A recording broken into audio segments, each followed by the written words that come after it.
প্রচুর পরিমাণ প্রোটিন সমৃদ্ধ খাদ্য উপাদান হলো ডিম। প্রোটিন ছাড়াও এতে রয়েছে ভিটামিন ও অন্যান্য পুষ্টিগুণ, যা সারাদিনের শারীরিক শক্তির যোগান তৈরি করে।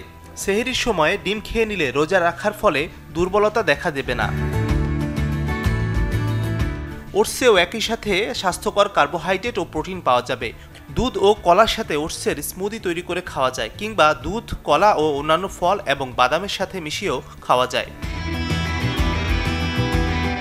পর্যাপ্ত পরিমাণ প্রোটিন সহ অন্যান্য প্রয়োজনীয় পুষ্টিগুণের জন্য সেহরিতে অল্প পরিমাণে মুরগির মাংস খেতে পারলে খুবই ভালো হয়।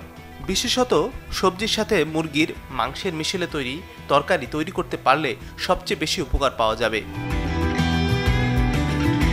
কমলালেবু, আঙুর, আনার সহ আম, জাম, তরমুজ সহ অন্যান্য মৌসুমী ফল থেকে প্রচুর পরিমাণে পানি পাওয়া যাবে।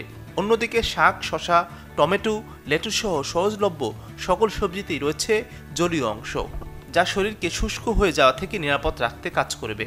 ফলে দিনভর কাজ করার শক্তি পাওয়া যাবে। অল্প পরিমাণে পর্যাপ্ত পরিমাণ পুষ্টি ও শক্তি পেতে চাইলে বাদামের বিকল্প নেই। বিশেষত বাদামের সাথে দুধের মিশ্রণে সবচেয়ে ভালো ফল পাওয়া সম্ভব হবে, যদি দুধ ও দুগ্ধজাত খাদ্য গ্রহণে সমস্যা না থাকে। বিভিন্ন ধরনের মিশ্রণ বাদাম থেকে পাওয়া যাবে ফ্যাট, প্রোটিন, কার্বোহাইড্রেট, আঁশ, ভিটামিন ই ও ম্যাগনেসিয়াম।